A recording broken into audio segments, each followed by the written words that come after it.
Oh, ini dia. Komennya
mana?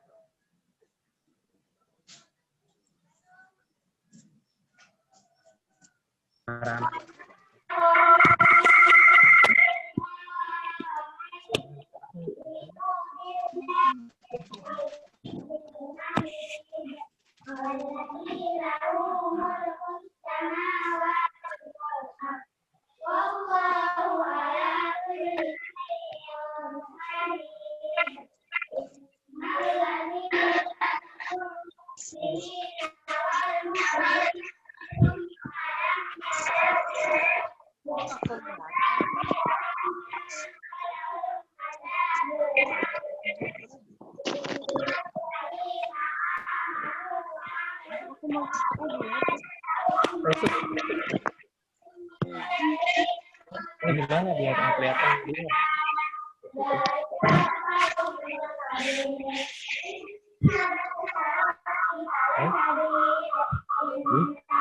Yang kelihatan biar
Ya, tes 1 2.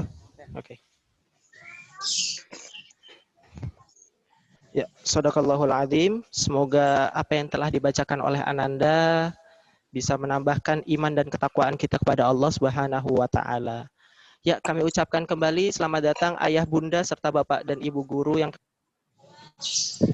tidak mengurangi rasa hormat kami juga untuk bisa di-mute sementara sampai waktu yang sudah ditentukan ataupun diperbolehkannya untuk unmute. Untuk guna memperlancar webinar kita pada hari ini. Cara selanjutnya, SDIT Baitur Rahman kepada Al-Ustadz Muhammad Sahrizal SPD, kepada beliau kami persilahkan.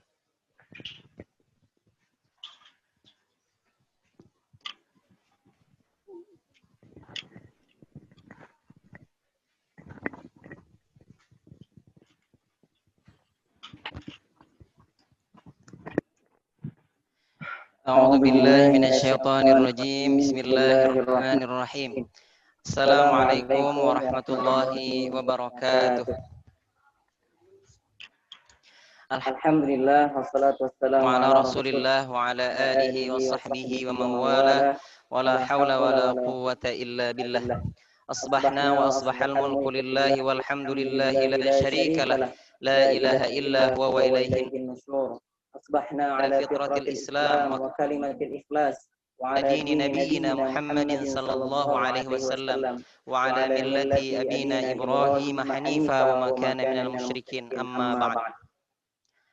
Yang kita hormati bersama seluruh pengurus Yayasan Pendidikan Islam Terpadu SDIT Baitur Rahman, yang kita hormati juga seluruh jajaran manajemen SDIT Baitur Rahman, Bapak dan Ibu guru yang kita muliakan, serta yang kita hormati orang tua seluruh siswa SDIT Baitur Rahman dan seluruh peserta webinar Islamic Parenting yang dilaksanakan secara virtual SDIT Baitur Rahman, serta yang kita muliakan guru kita Al-Ustadz Benri Jaisul Rahman yang alhamdulillah pada kesempatan tahun ini pada acara Gebiar Virtual Baitur Rahman ke-16 ini beliau meluangkan waktu untuk bisa berbagi pengalaman, sharing ilmu yang nanti kita bisa dapat aplikasikan dalam kehidupan kita sehari-hari.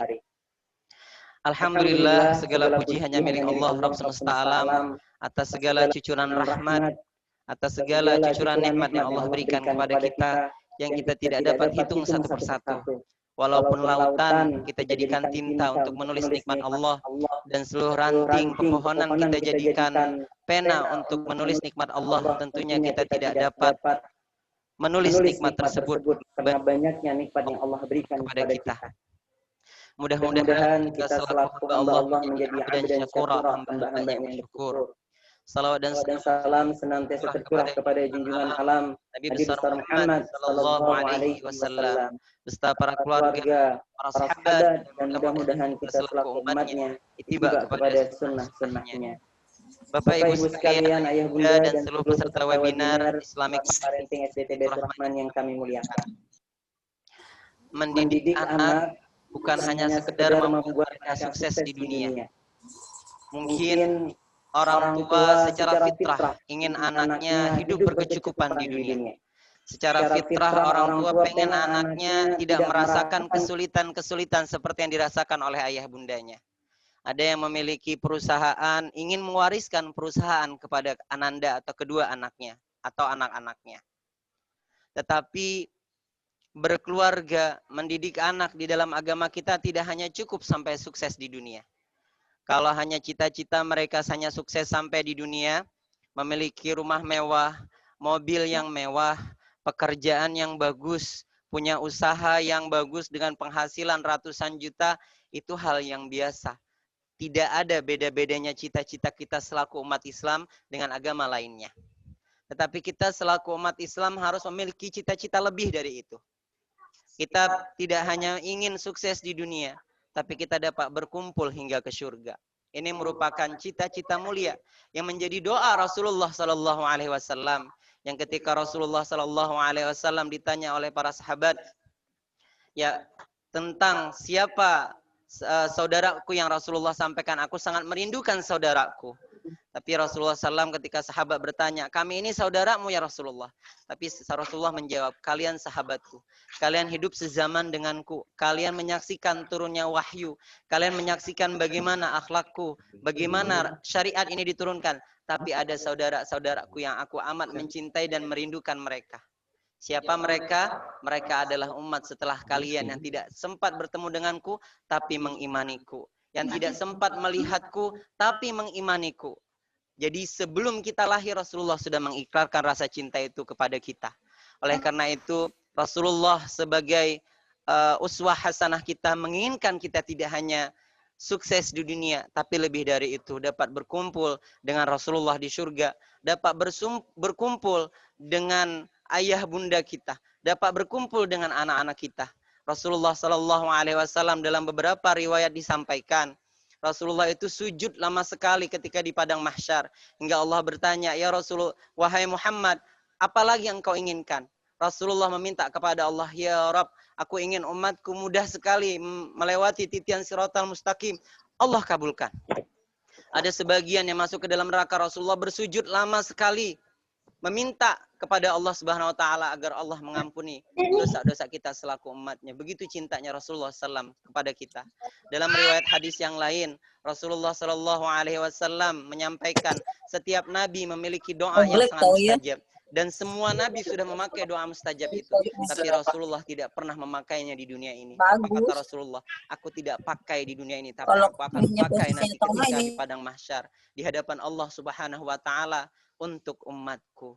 Begitu cintanya Rasulullah ingin bertemu dengan kita di surga, begitupun pula kita harus sama cinta dan rindu kita kepada Rasulullah hingga nanti dapat berkumpul di surga bersama dengan Rasul, bersama dengan orang-orang soleh, bersama dengan ayah bunda kita, bersama dengan anak-anak kita, kakek nenek kita, teman sahabat kita selama di dunia yang kita cintai karena Allah. Mudah-mudahan tema yang diangkat ini memotivasi kita, menghidupkan kita, ya, secara ruhiyah. Kita boleh terpisah secara jasad nanti dengan suami kita, dengan istri kita, dengan anak-anak kita bahkan, ya, tetapi kita tidak boleh terpisah secara jasad dan ruh di dalam surga kelak. Amin ya Allah ya Rabbal Alamin. Mudah-mudahan bermanfaat. Selamat menyaksikan ayah bunda. Selamat kita berevaluasi diri, ya, mengevaluasi diri kita kembali sejauh mana pendidikan Islam yang kita terapkan selama ini dalam kehidupan sehari-hari dalam keluarga kita. Mudah-mudahan Allah Subhanahu wa taala mencatat ini sebagai amal soleh bagi kita semuanya. Sekian yang dapat kami sampaikan. Kami juga mengucapkan terima kasih kepada seluruh sponsor yang mensupport acara ini, termasuk dari Yayasan Qudwah Bekasi. Mudah-mudahan ini menjadi bentuk amal jama'i untuk kita semuanya untuk meraih ridha Allah Subhanahu wa taala. Demikian, wassalamualaikum warahmatullahi wabarakatuh.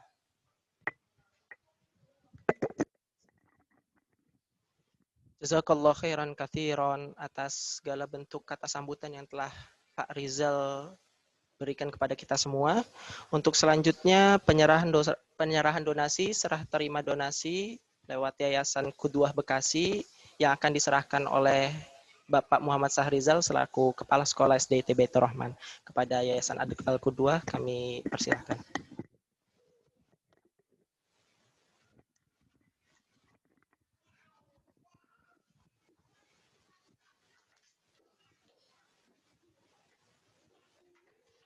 Ayah bunda sekalian rahmati Allah SWT, alhamdulillah ini merupakan donasi dari Ananda semua, kencelengan Ananda, mungkin juga dari uang ayah bunda untuk saudara-saudara kita yang ada di Palestina.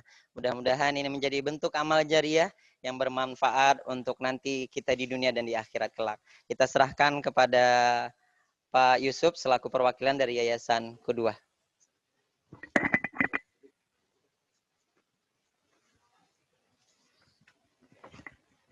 Enggak berdiri-diri kayaknya. Nah.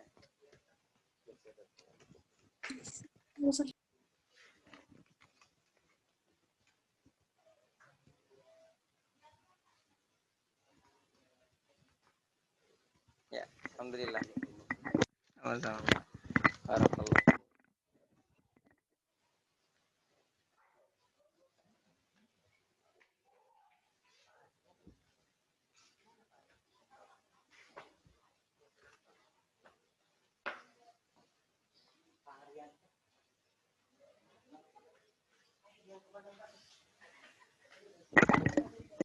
Ya, alhamdulillahirrabbilalamin, telah selesai penyerahan donasi untuk Palestina yang sama-sama kita saksikan tadi.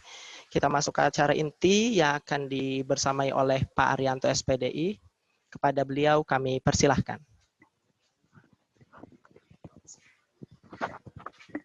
Cek, bismillah. Jazakallah Pak Khalid. Baik ayah bunda di rumah, mari buka dulu dengan ucapan Assalamualaikum warahmatullahi wabarakatuh. Bismillah walhamdulillah wassalatu wassalamu ala rasulillah Muhammad ibn Abdullah. Qala rabbi syurah li sadri wa yassir li amri wahlul 'uqdatam min lisani yafqahu qawli waj'alni waziran min mahli. Amma ba'd. Puji dan syukur marilah kita panjatkan kehadirat Allah Subhanahu wa taala. Salawat beriring salam semoga dan senantiasa terlimpah curahkan kepada baginda kita Nabi besar Muhammad sallallahu alaihi wasallam. Ayah bunda yang dirahmati oleh Allah Subhanahu wa taala, pertama yang sama-sama kita hormati narasumber kita yaitu Ustadz Benri J. Surahman. Yang sama-sama kita hormati Bapak Kepala Sekolah SD Baitur Rahman, Bapak Muhammad Syahrijal, dan serta ayah segala anak-anakku yang senantiasa terus semangat dalam berlomba juga, insya Allah pada hari ini atau mengumumkan pemenang lomba antar SD, maksudnya lomba SD Baitur Rahman. Baik ayah bunda di rumah yang dirahmati oleh Allah Subhanahu wa taala, sebelum nanti guru kita, narasumber kita memberikan materi kepada kita tentang tema merawat cinta sampai surga, ya sedikit saya akan membacakan profil beliau atau biografi beliau. Mohon maaf Ustaz, dibacakan dulu profilnya ya. Oke. Ustadz Benri J. Surahman, nama lengkapnya adalah Ustadz Benri J. Surahman. Kemudian beliau lahir di Jakarta 1981. Kemudian berdomisili di Cipayung, Jakarta Timur. Lalu status 1 istri, 5 anak. Kemudian moto senyum, semangat, dan tulus serta yakinlah Allah mencintaimu. Meskipun kamu tidak diharapkan cintanya. Itu moto beliau. Kemudian pendidikan beliau yang pertama adalah Ma'had Al-Hikmah Jakarta, kemudian FISIP UI, kemudian Ma'had Utsman bin Affan Jakarta. Lalu aktivitas sekarang ini beliau adalah sebagai mubaligh, kemudian penggiat keayahan dan praktisi parenting Islami, lalu sebagai juga pendiri dan pembina Yayasan Langkah Kita. Kemudian konselor keluarga dan pernikahan, penulis buku Faterman yang sekarang alhamdulillah sudah terbit. Kemudian juga beliau sebagai narasumber berbagai seminar, diskusi, serta sejumlah tayangan radio dan serta televisi. Alhamdulillah, sedikit kita bacakan, mungkin masih banyak lagi profil beliau, karena dengan keterbatasan waktu ya bunda di rumah. Untuk itu, sebelum guru kita menyampaikan materinya, ada beberapa hal yang akan disampaikan. Pertama nanti insya Allah ada sesi tanya jawab buat ayah bunda di rumah yang mau bertanya, nanti silakan kirim pertanyaannya. Lalu juga ada door prize ya, dan juga nanti ketika guru kita naik atau guru kita sudah menyampaikan materinya, mohon ayah bunda di rumah di mute ya, agar supaya tidak terlalu berisik. Nah mungkin itu ayah bunda di rumah serta anak-anakku sekalian, insya Allah marilah kita dengarkan materi yang akan disampaikan oleh guru kita dengan tema merawat cinta sampai surga. Insya Allah akan disampaikan oleh guru kita Ustadz Benri J. Surahman. Kepada beliau, falyatafaddal masykuro.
Apa tuh? Grafindo, HPAI, kemudian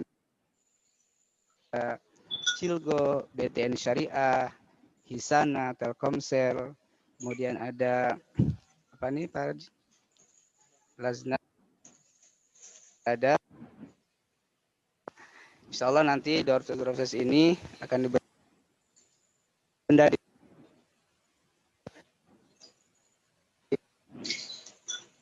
ya banyak ya.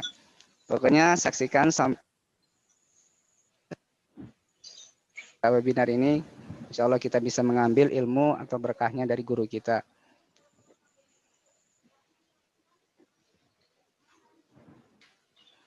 Ya, ayah bunda di rumah, mohon bersabar ya. Sedikit lagi ada apa namanya? Salah teknis.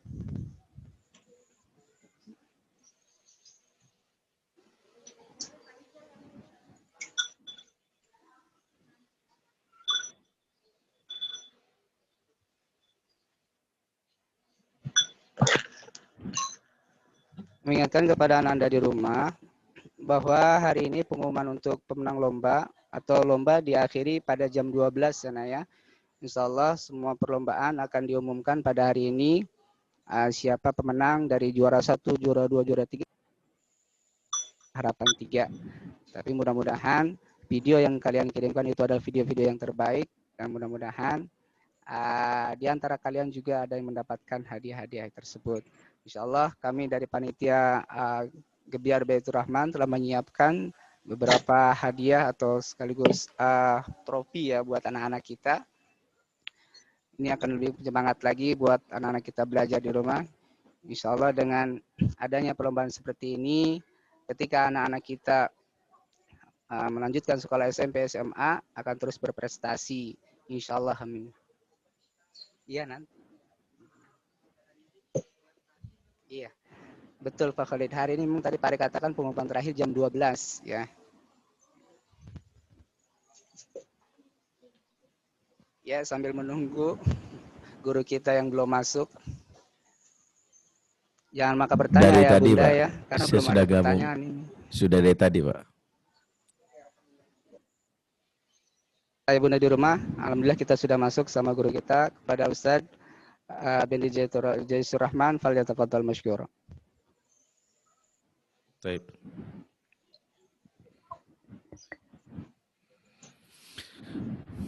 Bismillahirrahmanirrahim. Assalamualaikum warahmatullahi wabarakatuh. Alhamdulillah, assalatu wassalam ala rasulillah wa ala alihi wa sahbihi wa mawalah. Asyhadu an la ilaha illallah wahdahu la syarikalah. Wa asyhadu anna Muhammadan abduhu wa rasuluhu la nabiyya ba'dah. Wa la hawla wa la quwata illa billahi wa ba'd. Ikhwatal iman, a'azakumullah jami'an. Bapak-bapak, ibu-ibu, para guru khususnya dari SDIT Baitur Rahman. Dan tak lupa yang pertama kali saya ingin sapa seharusnya kepala sekolah, juga para pengurus dari Yayasan SDIT Baitur Rahman Bekasi yang menyediakan fasilitas untuk program acara kita di kesempatan pagi hari ini. Buat ayah bunda, wali santri, wali siswa yang menyimak program ini dari rumah masing-masing, semoga siapapun di antara kita yang hari ini yang mengikuti program ini, kita berdoa bersama-sama agar Allah berikan keberkahan dalam hidupnya, dan paling utama kita memohon kepada Allah agar diberikan hidayah serta mengharapkan bisa masuk surga bersama-sama insyaallah. Amin ya rabbal alamin. Kesempatan di pagi hari ini kita pakai tentu dalam rangka untuk kita belajar bersama, khususnya bagaimana peran kita di dalam keluarga, terutama yang kita alami khususnya di masa pandemi yang terjadi sudah hampir 8 bulan lebih kita melewati masa ini. Dan ini adalah sebuah momen yang harusnya kita manfaatkan sebagai muhasabah bagi diri kita di dalam keluarga kita. Ambillah momen selama kita di pandemi ini sebagai memorable moment, yaitu momen yang kita jadikan sebagai sebuah upaya yang menguatkan hubungan kita dengan pasangan termasuk dengan anak. Ya, bagaimana peristiwa yang terjadi selama beberapa bulan ini kita jadikan sebuah hikmah yang luar biasa kelak yang akan kita ceritakan di masa depan. Terutama bagi anak kita ini juga momen yang menyenangkan. Dia mendapatkan figur ayah yang selama ini mungkin jarang terlibat dalam pengasuhan. Ya, dulu kalau sebelum pandemi ketika ditanya ayahmu mana? Jawabnya auah gelap ya, karena ayah hadir pas gelap-gelap doang gitu. Sebelum matahari terbit dan setelah matahari terbenam gitu ya. Jadi ayah udah kayak Batman gitu. Yang kedua, dia mendapatkan juga rasa nyaman bersama bundanya. Bagaimana melakukan banyak aktivitas bersama, kreasi masakan, kreasi berbagai macam tugas sekolah. Itu adalah nikmat ketika bunda lebih banyak membersamai anak-anak kita. Jadi ini sesuatu yang memorable moment, suatu hal yang kita harus rebut. Jangan malah momen ini jadi momen yang traumatis. Ya, bagaimana momen yang traumatis ini kita lihat ya di mana anak-anak kita malah banyak yang stres berada dalam rumah. Sampai ada yang berdoa, ya Allah, ya segerakanlah wabah corona ini ya Allah. Bukan karena takut coronanya Allah, takut sama mamah kan gitu. Kalau corona bikin batuk, pilek, ya. Kalau mamah bikin stres, pusing, sakit kepala, muntah, mual-mual gitu. Jangan sampai justru anak-anak malah takut karena itu. Nah, di kesempatan di pagi hari ini kita lebih banyak membahas khususnya tentang bagaimana menciptakan rumah tangga yang kita harap mampu sampai kepada surga, khususnya agar terciptanya perasaan cinta yang kita bangun di dalam rumah. Perasaan cinta yang kita bangun dalam rumah ini seharusnya adalah menjadi sebuah wujud dari kenyamanan yang ada di dalam rumah, ya, khususnya antara suami dan istri. Pembahasan tentang suami istri ini menjadi sesuatu yang penting. Kenapa? Karena sebelum kita memulai dengan anak-anak kita yang sejatinya menjadi salah satu target upaya kita untuk mendidik mereka generasi yang tangguh, kita harus memulai dulu dengan kebersamaan atau keharmonisan dengan suami, dengan istri. Suaranya kurang ya? Apa? Iya, suaranya kurang. Suaranya kurang. Ntar dulu, coba. Coba. Tes.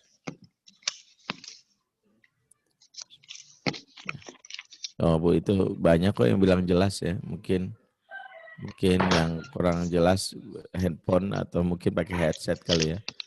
Karena di sini alhamdulillah juga tim audio kami sudah ngecek, alhamdulillah jelas gitu ya. Kalau ada yang merasa suaranya kecil, ya mungkin alhamdulillah tuh beberapa orang tua juga melaporkan jelas karena sebelumnya sudah. Ya, mungkin bagi yang belum, mungkin bisa dibantu dengan apakah handphonenya dipakai headset dan sebagainya. Baik ya. Terkait dengan hubungan suami istri yang kita harapkan menjadi sosok yang harmonis, itu adalah salah satu tahapan awal yang kita lalui agar bisa dalam hal ini ya, agar bisa menjadikan diri ini salah satunya tahapan awal ini yaitu adalah bagaimana mengasuh anak-anak kita. Ya. Dalam Quran kita diajarkan sebuah doa, di mana doa ini sejatinya adalah satu bagian yang mengajarkan tahapan dalam urusan keluarga ya. Pertama kali kita minta Rabbana hablana min azwajina wa dzurriyyatina qurrata a'yun. Ya Tuhan kami karuniakanlah dari ya pasangan kami dan juga keturunan kami. Ya. Dalam hal ini mungkin beberapa saya agak terganggu ya, ada yang belum di unmute kayaknya, belum di mute ya. Mungkin bisa dibantu.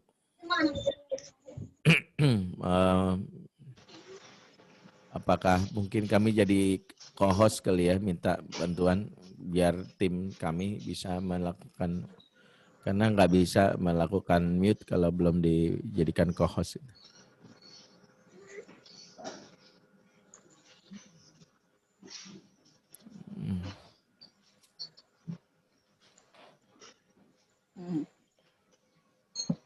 Suaranya agak mungkin sebagian ada yang belum.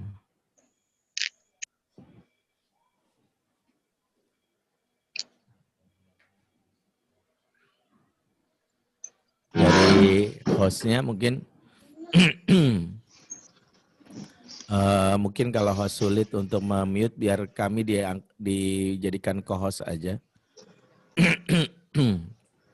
Karena kalau jadi co-host bisa membantu untuk memute beberapa akun ya. Mohon maaf ini karena ya dari tadi suara sedikit banyak mengganggu ya. Masih ada beberapa akun.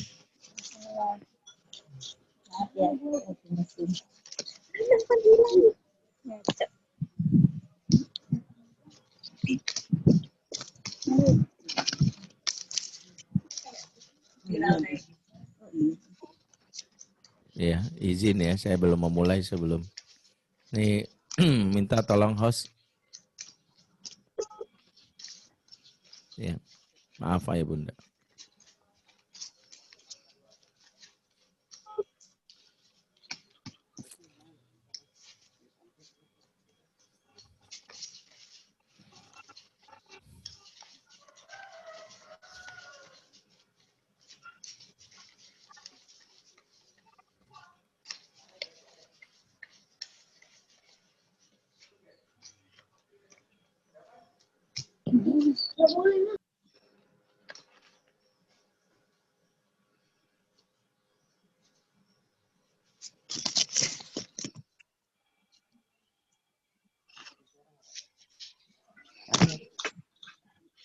Yang gerak-gerak.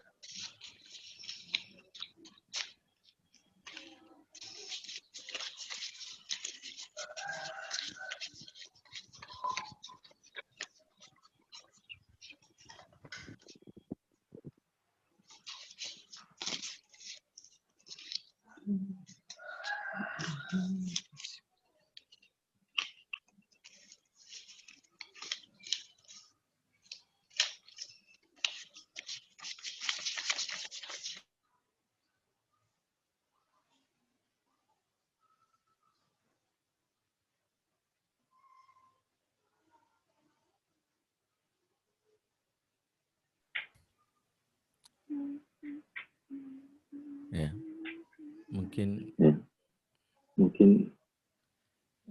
jadi co-host nggak bisa ya. Baik. Oke.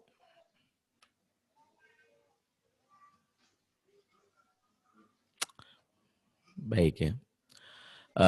Dalam Al-Quran dia ada doa yang mungkin jadi sebuah pengingat kita, yaitu bagaimana kita memohon kepada Allah Subhanahu wa taala dan kalimat Rabbana hablana min azwajina wa dzurriyyatina qurrata a'yun waj'alna lil muttaqina imama. Ya Tuhan kami, karuniakanlah dari pasangan kami dan keturunan kami. Jadi pasangan itu yang pertama kali yang kita minta kepada Allah sebelum anak. Dan ini salah satu tahapan penting yang harus dilalui. Itulah mengapa sebelum jadi ayah dan ibu yang baik, jadilah pasangan yang baik gitu. Ini tahapan yang harus dilalui. Jangan sampai ibu-ibu di sini atau bapak-bapak sini yang dipikirin tuh anak dulu. Padahal pasangan tuh lebih berhak dapat hak kita. Sebelumkan yang namanya sebelum anak kita. Kenapa? Karena 80% masalah anak itu ternyata bermula dari hubungan suami istri yang tidak harmonis. Itu berapa kali kami temukan. Pernah ada seorang ibu gitu WA, ya, dia minta tolong gitu ke saya, Ustadz, anak saya pakai narkoba dan saya bingung harus cari solusi kemana. Gitu. Saya ingin konsultasi sama Ustadz ya. Saya waktu itu ada buka konsultasi offline di kantor kami di Akal Islamic Center. Ya, saya minta supaya ibu bersama suaminya gitu. Kemudian ibu ini mengatakan, baik Ustadz, ya, mudah-mudahan suami saya mau ya, soalnya dia seringkali urusan begini agak cuek gitu. Qadarullah suaminya mau dan janjianlah ya, di waktu yang telah disepakati. Ya, dia izin suaminya dari kantornya. Nah, begitu datang, setelah saya salaman sama suaminya, Ibunda ini duduk, dia nggak pakai basa-basi gitu, langsung cerita, ya Allah Ustadz, anak saya bukan sekedar make Ustadz, udah jadi bandar Ustadz. Saya bingung banget Ustadz. Ya, tiba-tiba saya begitu dia bilang begitu, suaminya langsung komplain, kamu tuh lebay gitu. Gak mungkin juga anak jadi bandar, ya, kamu tuh kalau cerita berlebihan, mana mungkin. Si istrinya langsung tersinggung, Pak, diem Pak, aku lagi curhat sama Ustadz. Kamu memang tahu Bapak masalah anak ya. Kamu kan cuma bisa bikin doang gitu. Si suami tersinggung, kamu pikir kamu doang ngerti anak. Aku juga ngerti, cuman gak kayak kamu gitu. Kamu kan cuma bisa nyakitin anak doang, anak ngomel doang sama anak. Nah, akhirnya si istri dalam hal ini bilang gitu, udah diam, aku lagi cerita, ntar aja kita lanjutin di luar. Disitulah saya bilang gini, ibu, bapak, kayak kita nggak ngomongin anak dulu. Gitu. Ya, akhirnya dia minta maafin Ustadz. Gitu. Saya mau tanya sama ibu, udah berapa tahun nikah? Gitu. 17 tahun Ustadz. Oh, gimana Bu rasanya menikah sama suami? Ya, mau gimana lagi, udah takdir. Gitu. Jadi jawaban ibu itu yang kita lihat, mau gimana lagi, udah takdir. Gitu. Jadi saya langsung merenung gitu ya. Ini bukan jawaban tentang bab iman sebenarnya. Tapi kalau kita perhatikan 17 tahun si ibu ini dalam kondisi emosi negatif, tanpa sadar anak kecipratan emosinya. Karena sebagian besar anak-anak itu sangat besar dipengaruhi oleh kualitas emosi ibunya. Ibu yang dalam keadaan stres, tertekan, marah-marah, maka anak menjadi salah satu korbannya. Sebaliknya ibu yang happy, bahagia, merasakan cinta dari suami, maka dia pun akan anak merasakan dampaknya. Happy mom, happy children, happy wife, happy life. Itulah yang disebutkan di dalam surat Al-A'raf ayat 58. Wal baladu thayyibu yakhruju nabatuhu bi'izni rabbih. Dan tanah yang baik akan keluar darinya tanaman-tanaman yang baik. Jadi kalau tanah itu baik, akan mengeluarkan tanaman yang baik. Siapa yang dimaksud tanah di sini? Yaitu adalah ibu, karena ibu memang diibaratkan tanah. Seperti yang disebutkan di dalam ya surat Al-Baqarah, Nisa ukum hathulakum, istri-istrimu ibarat tanah ladang tempat engkau bercocok tanam. Jadi dalam surat Al-Baqarah sebut hath artinya ladang, kalau dalam surat Al-A'raf balad ya artinya tanah yang luas. Ya kurang lebih sama maknanya tanah juga.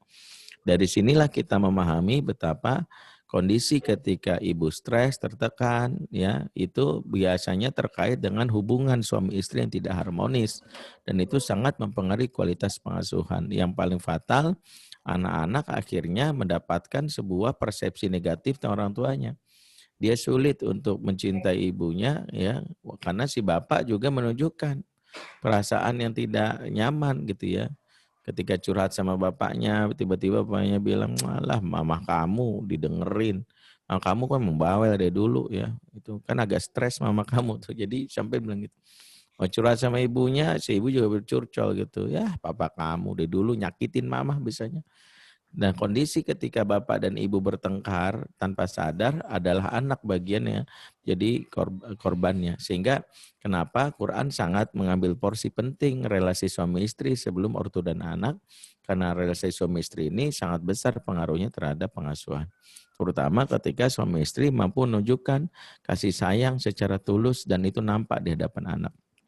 Pernah suatu hari salah satu pendeta yang pernah kami berdiskusi dalam sebuah forum dialog lintas agama, waktu itu diundang di Balai Sidang Fakultas Hukum Universitas Indonesia, ya, yang mengundang Ikatan Hindu Dharma Indonesia. Saya dalam hal ini ya hadir sebagai narsum dari mewakili pihak umat Islam gitu. Saya berkenalan dengan banyak pihak termasuk pendeta yang dari Medan itu umurnya 50 tahunan saat itu. Nah, selesai acara ya, dia bertanya gitu ya, pas sesi foto-foto, selesai foto-foto gitu, Pak Benri ini apa pekerjaannya selain Ustadz gitu ya. Saya spontan menjawab, ya saya ini konselor anak dan remaja. Dia langsung, oh berarti paham tentang masalah anak remaja ya. Ya alhamdulillah saya mempelajari hal itu Pak Pendeta. Kalau begitu saya boleh minta nomornya. Ya saya kasih nomor saya dan saya pikir itu hanya basa-basi semata ya karena biasanya misionaris begitu. Tapi beberapa bulan setelah itu saya sudah melupakan sebenarnya kejadian hari itu. Saat saya sedang dijemput oleh panitia sewaktu tiba di Denpasar, Bali tahun 2012 waktu itu. Saat itu kondisi jalan di pasar lagi crowded karena macet sekali. Tiba-tiba ada telepon masuk tanpa salam, tanpa basa-basi langsung bertanya, Pak Benri, saya Sirait dari Medan, Bernard Sirait gitu. Saya langsung nggak mudeng tuh siapa ya. Pendeta, masih ingat beberapa bulan lalu kita ketemu di UI. Oh iya. Ada apa Pak Pendeta gitu. Begini Pak, saya ini usir anak saya pagi ini. Ya, umurnya 21 tahun saya usir dia. Bikin malu saya. Saya tanya kenapa Pak? Dia itu nggak tahu bapaknya pendeta, tapi dia malah membuat onar. Mabuk-mabukan, ini berzina, ikut geng-geng motor. Ya, kalau dinasihati membantah terus. Saya nggak tahan, saya usir saja. Oh gitu ya. Iya, saya bingung nih. Udah saya tanya, istri bapak gimana? Dijawab lagi, oh istri saya ya itulah istri saya. Itu bukannya dukung saya, malah nyalain saya. Dianggap saya suami yang gak becus, ayah yang tidak pantas. Dari dulu itu saya emang bermasalah itu. Emang biang kerok juga itu. Mentang-mentang anak pejabat, mentang-mentang gaji lebih tinggi, mentang-mentangnya banyak itu. Nah, jadi Bapak Pendeta ini nelpon saya 48 menit. 3 menit ngomongin anak, 45 menit ngomongin istrinya gitu. Ya, jadi dari sisi itu saya diem aja gitu. Sampai akhirnya saya bilang gini. Ya, ujung-ujungnya ketika dia udah nelpon bilang gini, kembali ke masalah anak saya nih Pak. Kira-kira apa yang harus saya lakukan gitu. Saya langsung bingung Pak Sirait gitu. Bapak sebenarnya masalah apa anak sama atau sama istri? Dia malah nanya, spontan nanya maksudnya apa? Bapak sadar tidak 48 menit Bapak nelpon saya masih ada nih catatan waktunya di handphone saya karena juga jalanan macet kan. Kurang lebih 3 menit pertama Bapak ngomongin anak, ya sisanya 45 menit Bapak ngomongin istri. Dan jangan masalah Bapak dari dulu sama istri, larinya ke anak. Kira-kira gimana Pak? Gitu. Tiba-tiba Bapak ini diam, halo, nggak dijawab. Saya pikir blank spot atau sinyal rusak, hilang. Halo, tiba-tiba di ujung suara tuh muncul suara berat sekali. Tahu apa kata dia? Ya. 25 tahun saya menikah, baru ada yang pertama kali menyadarkan saya. Kalau saya dari dulu bermasalah sama pasangan saya. Pantas anak saya kurang ajar sama saya. Lah ibunya sering membantah saya di depan mata dia. Pantas anak saya kasar sama mamahnya. Saya sering kali gampar mamahnya di depan mata dia. Makasih Pak Benri, saya dapat sekali pencerahan pagi ini. Sebuah puji-pujian atas nama Tuhan yang gitu kan. Setelah itu tutup teleponnya sampai sekarang nggak dapat telepon lagi gitu. Nggak tahu apa udah cerai atau belum gitu, nggak tahu juga. Intinya saya banyak menemukan kasus. Nah hari ini panitia minta tema yang menurut saya jangan disepelekan. Karena merawat cinta bahasa surga ini sesuatu yang memang menjadi bahan bakar gairah kita untuk tetap merasakan yang namanya upaya menebar benih emosi positif khususnya ke anak. Walaupun hakikat rumah tangga memang cinta bukan segalanya. Saya sampaikan cinta bukan segalanya karena memang esensi dari nikah itu bukan cinta tapi ibadah atau komitmen. Itulah mengapa kalau kita lihat mungkin nggak rumah tangga tanpa cinta. Kalau saya bilang mungkin. Karena Fir'aun dan Asia salah satu contohnya. Asia nggak mungkin mencintai Fir'aun. Karena cinta itu kata Rasulullah, Al-mar'u ma'aman ahab. Seseorang di akhirat bersama dicintai dan nggak mungkin Asia bersama Fir'aun. Ya, dan itu dia dalam hal ini tidak merasakan cinta dengan Fir'aun. Tapi mengapa Asia bisa bertahan gitu? Dan inilah mungkin salah satu nilai lebih dari sosok Asia yang disebut Rasulullah sebagai afdalun nisa'il jannah atau khairun nisa'il jannati. Ya, khairun nisa'il jannah. Ya. Jadi salah satu wanita terbaik yang disebut Rasulullah salah satunya Asia. Asia disebut wanita terbaik karena bagaimana dia bisa bersabar bersama Fir'aun meskipun tanpa cinta. Mungkin kalau mama zaman now itu ya, jangankan suami ya seperti Fir'aun ya, suami yang udah baik aja tapi ngilangin Tupperware bisa digugat cerai gitu. Ya, Tupperware yang kelihatan aja hilangkan, apalagi ikatan cinta kita ya elah. Ada mungkin mama kayak gini ya mungkin gitu ya. Karena bisa jadi ya Asia ini luar biasa. Berarti apa? Karena Asia memandang urusan pernikahan bukan lagi cinta. Bagi dia ini adalah konsekuensi ibadah. Yang namanya ibadah itu ada dua kan. Kalau senang disyukuri, kalau susah disabari. Gitu. Makanya bisa jadi zikir kita di malam pertama, Alhamdulillah. Zikir di malam kedua, Masya Allah. Zikir malam ketiga, Subhanallah. Mulai itu malam keempat, Astagfirullah. Malam kelima, Innalillah. Malam keenam, La haula wala quwata illa billah. Malam ketujuh, Astagfirullah lagi. Terus dia bertanya, kok hamdalahnya nggak balik-balik ya Ustadz ya? Perasaan saya zikirnya seputar istighfar, Innalillah, la haula wala quwata illa billah. Lah itulah zikir kita. Memang begitu resikonya. Itu yang dialami oleh yang namanya Asia. Dan Asia sudah menggantungkan harapannya, kalaulah di dunia nggak bahagia, dia mencari kebahagiaan yang lebih sempurna, itu akhirat. Kalau di dunia paling lah kalau nggak bahagia paling cuma 40 tahun lah dari masa pernikahan atau 50 tahun paling lama dari masa pernikahan. Tapi di akhirat selamanya dia nggak ingin menggadaikan. Ya, walaupun bisa jadi sah-sah aja sih kalau Asia gugat cerai. Ya siapa sih yang bertahan gitu. Tapi kan hikmahnya Asia nggak bercerai ini luar biasa besar. Saya pernah ditanya, Ustadz kenapa sih Asia nggak gugat cerai aja? Firaun kan boleh-boleh aja kan. Kan dalam Al-Quran disebutkan laki baik itu wanita baik atau wanita baik itu laki baik. Ini kenapa dia nggak bercerai? Hikmahnya ini justru terkait dengan peradaban di dunia. Kenapa? Karena ketika Firaun memproklamirkan sebuah keputusannya, setiap bayi laki-laki dibunuh karena akan mengganggu kerajaannya, status quo-nya, maka saat itu semua intelijennya Firaun mencari. Kan? Saat itulah ibunda Nabi Musa takut kalau bayi kecilnya Nabi Musa ini ya akan diapa-apain, maka dialirkan di sungai ini. Allah pertemukanlah qadarullah yang menemukan adalah Asia. Asia menemukan dan dia membawa ke istana. Dan karena statusnya sebagai istri, dia masih bisa membujuk. Coba bayangin kalau Asia udah gugat cerai jadi mantan. Orang tuh lebih sadis sama mantan. Ya, mantan gue nemuin bocah anak bunuh sekalian. Enak aja tuh mantan tuh kan gitu ya. Ini enggak, ini masih istri. Sejahat-jahatnya Firaun masih punya lah nurani. Ya namanya manusia pasti ada ya namanya. Kan kalau kecuali setan ya. Setan enggak ada yang baik-baik banget. Gak ada setan tobat jadi Casper, itu hanya hayalan aja. Ya, kemudian setan berbagi-bagi rizki di masa pandemi gitu ya, untuk mengatakan bahwa setan gitu ya sedang berusaha. Enggak, kalau ada setan bagi-bagi rizki masa pandemi itu juga jebakan, hati-hati. Enggak ada gitu. Jadi kalau kita lihat bagaimana yang dialami oleh Firaun, dia melakukan itu. Tuh bayangkan, gara-gara status Asia bertahan sebagai istri, terselamatkanlah Nabi yang kelak akan menghancurkan kerajaan Firaun dan akhirnya Islam bisa jaya di situ. Itulah mengapa Asia kadang, kalau saya kebayang itu ya, kalau Asia sekiranya dia nggak tahan, mungkin nggak ada Nabi Musa, dia dibunuh Nabi Musa. Dia dibunuh Nabi Musa. Tapi Allah ingin menunjukkan inilah istimewanya Asia. Makanya kadang kita juga jangan mohon maaf gitu ya. Lisan kita tuh jangan usil gitu sama orang yang bertahan sama pernikahan yang menurut kita nggak sehat gitu ya. Dengan mengatakan, iya lagian lu masih bertahan sama suami kayak gitu. Jangan-jangan kita jadi setan atas rumah tangga itu.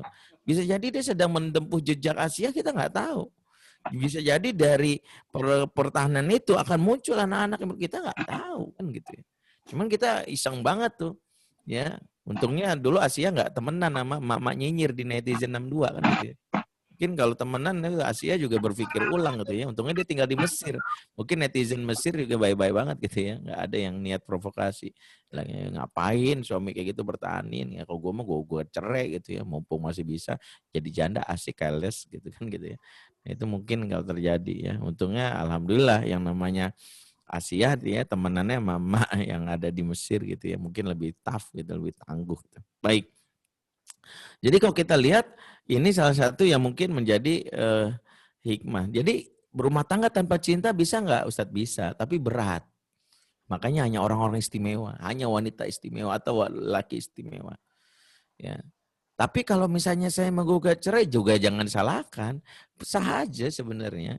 Kayak misalnya Habibah atau Jamilah istri dari Sabit bin Qais ya, Imro'ah Sabit bin Qais. Dia kan gugat cerai suaminya dan uniknya dia gugat cerai bukan karena suami jahat. Karena suaminya secara fisik ya jauh di bawah standar gitu. Dia waktu nikah mungkin berpikiran gini ya udah nggak apa-apa lah yang penting dia soleh gitu. Dan inilah hikmah kenapa nikah itu harus sekufu, salah satunya secara fisik. Kalau secara fisik nggak nyaman, berhari-hari kita memandang wajah dia itu bawaannya mau mual, mau muntah-muntah, bahaya itu. Nah, Habibah itu menggugat karena dia bilang, sementara pintu surgaku sama suamiku, tapi gimana mau taat, baunya sebel banget. Saya tuh kepengen ngeludahin dia aja kayaknya tuh, ngelihat wajahnya. Karena Habibah ini cantik luar biasa. Sementara suaminya itu, ya saya nggak boleh sebut jelek lah, karena kan sahabat juga. Artinya intinya jauh dari dia gitu, pendek, kecil badannya. Itu yang membuat dia berpikir, gimana gitu ya. Akhirnya Rasulullah memenuhi huluk pertamanya. Huluk pertama dari wanita kepada ini dikisahkan oleh istrinya Sabit. Dan ini kalau dibahas oleh para ulama, kenapa Rasulullah menyetujui? Karena di sini ada sesuatu yang sulit di-upgrade. Mohon maaf ya. Kalau laki, anak suami kita bandel, masih berpeluang dapat hidayah gitu. Jadi orang baik. Tapi kalau muka udah jelek, hancur, susah juga emang. Mau di-upgrade gimana gitu ya. Ya kalau kita, makanya jangan main-main. Kalau ada yang bilang, udahlah yang penting soleh, urusan wajah mah gak penting. Weh, siapa bilang? Penting itu untuk memperhatikan. Makanya salah satu dalam konsep ta'aruf melihat wajah. Nazar, unzur ilaiha, kata Rasulullah. Ya lihat wajahnya. Jangan sampai ngeliat wajahnya kok bawaannya kita badan kayak merinding gitu. Apa gua kena COVID-19 gitu ya. Kok memandang wajah dia jadi gelisah gini ya. Jangan. Ya, jadi boleh memandang wajahnya gitu. Tapi ini juga bukan jadi satu-satunya ukuran. Jadi dalam konsep seperti ini kita melihat dari sisi pertengahan ya, ada yang bertahan ya, Asia bertahan karena mungkin seraya masih punya harapan. Harapannya bahwa mudah-mudahan Firaun dapat hidayah gitu kan gitu ya. Tapi kalau Jamilah nggak bertahan mungkin karena merasa udah nggak ada harapan. Dulu kan nggak ada operasi plastik, belum ada. Ya dulu gimana caranya ada operasi plastik juga ya udah mau di-upgrade gimana. Padahal sumber awal dia nggak cinta itu seperti itu. Maka dari sinilah ya muncul sebuah kesimpulan ya. Apakah mempertahankan rumah tangga tanpa cinta itu ya itu boleh Ustadz. Ya, jawabannya kalau masih ada harapan cinta itu tumbuh, pertahankan. Harapan itu apa? Misalnya apa yang menyebabkan gak cinta? Karena perilakunya Ustadz. Nah, perilakunya masih harapan berubah nggak? Masih berubah, ya udah jaga gitu. Mudah-mudahan masih ada harapan. Tapi kalau apa yang membuat nggak cinta, harapannya itu misalnya dia, maaf Ustadz ya, dia fisiknya begini gitu. Saya udah berkali-kali ya sembur pakai ini juga, udah pakai skincare terbaik di Korea ya, hancur-hancuran gitu juga. Ya, mau gimana lagi ya yang punya suami kayak gitu ya. Ya mungkin kalau memang niatnya karena Allah, karena nggak pengen dia ya silahkan saja karena ini ada dalilnya seperti itu. Ya, udah ada dalilnya seperti itu. Tapi bukan berarti cinta itu nggak bisa ditumbuhkan. Cinta itu sebenarnya bisa ditumbuhkan. Karena itulah kenapa Al-Quran memuat satu ayat yang di sini kita sedang belajar bagaimana menumbuhkan cinta, yang sejatinya cinta itu bukan sekedar urusan teknis. Harus dipahami cinta adalah makhluk Allah yang sejatinya diciptakan langsung oleh Allah dengan namanya Ar-Rahman. Dalam surat Maryam 96 ada satu ayat yang menjadikan ini sebuah pelajaran bagaimana menumbuhkan cinta. Innalladzina amanu wa amilus solihati saj'alu lahumur rahmanu wudda. Sesungguhnya orang yang beriman dan beramal soleh, kami karuniakan kepada mereka rahmanu wudda. Sifat rahman dan wudda. Jadi Allah karuniakan kepada orang beriman beramal soleh dua sifat rahman. Rahman ini wazan fa'lan ya dari kata rahim. Rahim itu artinya kasih sayang. Rahman itu wazan fa'lan. Sebagian ahli bahasa menyebutkan sebuah isim yang memakai wazan fa'lan itu menunjukkan betapa besar dan dahsyatnya isim makna tersebut. Seperti orang kalau marah itu ghadab, tapi kalau ghadban marah banget gitu. Rahim itu cinta, tapi kalau Rahman cinta banget. Makanya Allah memulai namanya dengan Ar-Rahman. Artinya cinta banget. Di mana salah satu makna dari kata Allah Ar-Rahman itu sampai Allah menunjukkan cintanya tanpa peduli hambanya taat atau tidak. Ya, Allah menunjukkan cintanya, buktinya apa?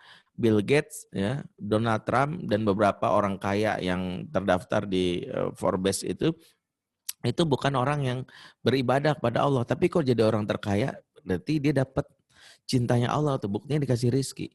Maling atau pelaku zina itu masih dapat nikmat dari Allah sebagai bentuk cintanya Allah dengan nama Rahmannya. Yaitu nama Rahman itu menunjukkan cintanya Allah. Di mana masih bisa dia maling itu masih bisa ya dikejar warga masih punya nafas gitu ya, kuat malah larinya kenceng gitu. Bahkan kencang banget larinya kan ya, bahkan ada yang bilang saya ini juara 1 lomba lari Ustadz ya bersama warga ya lawannya warga itu lari pas dicopet gitu. Nah dia kok bisa lari kencang gitu karena ada nikmat nafas yang Allah berikan. Dari sinilah para ulama menyimpulkan bahwa sifat Rahman maknanya adalah cinta yang tanpa batas di mana tidak melihat apa yang dilakukan oleh seseorang, tapi hak-haknya masih bisa diberikan. Ya, kalau diterjemahkan dalam bahasa yang lebih sederhana, cinta Rahman itu diwujudkan dengan kalimat I love you just the way you are gitu. Jadi ini kalau kita wujudkan dalam rumah tangga seperti itu. Sebelum menikah kita mencintainya karena, sebelum menikah kita mencintainya walaupun. Nah, jadi kalau udah nikah tuh walaupun kamu bau, ya mau gimana lagi. Ya. Walaupun itu tetap kita laku. Itu cinta yang disebut Rahman.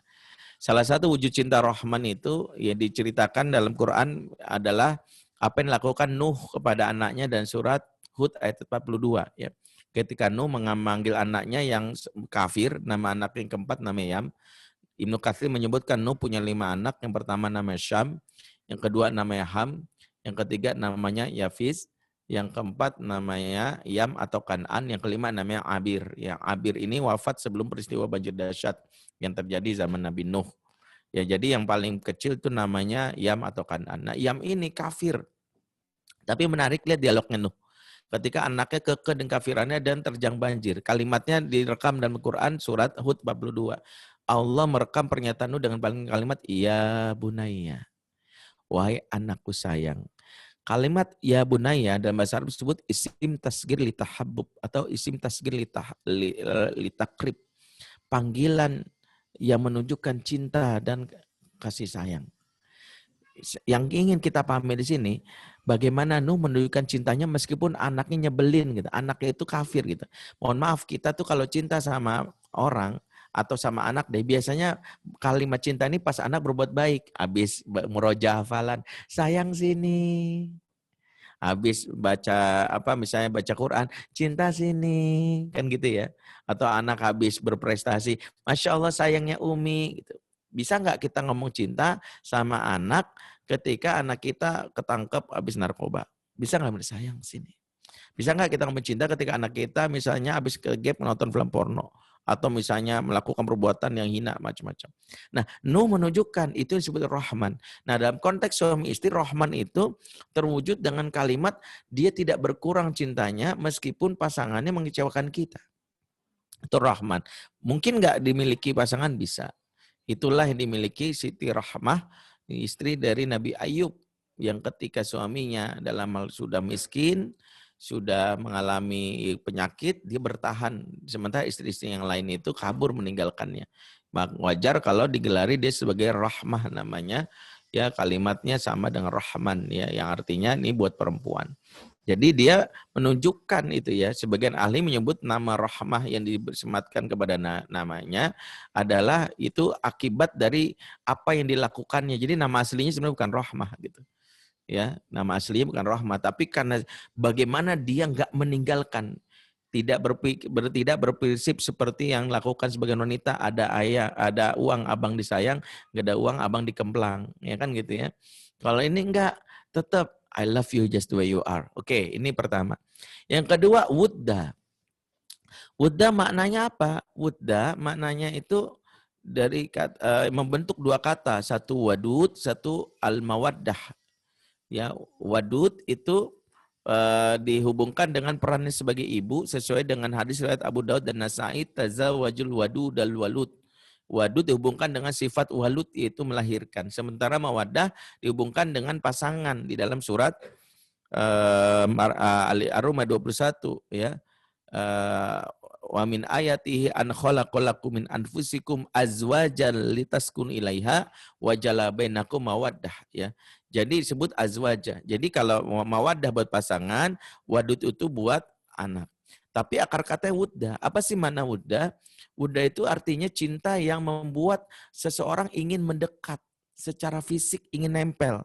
Itu wudda. Makanya suami istri kepunya wudda itu dibuktikan dengan mawaddah. Ciri mawaddah apa? Pengen bersamaan terus. Jadi mohon maaf ibu-ibu tuh kalau mawaddah itu cirinya ibu lagi ke dapur, suami pepet terus tuh iseng godain pipi gitu. Apa sih mas, kena minyak nih, kamu tuh nakal gitu. Itu mawaddah. Jadi kalau ibu dapat ini berkah, ya Allah masih mawadah juga kita. Ditoel pinggangnya, nakal gitu ya. Aku gelitik, jangan gelitik aku enggak. Nah itu mawadah. Kalau ibu masih ngerasakan ini, jangan marah. Itu suami enggak ada mainan lain kecuali ibu. Ya mau mainin istri tetangga kan enggak enak gitu ya. Misalnya ibu pasti ngomel.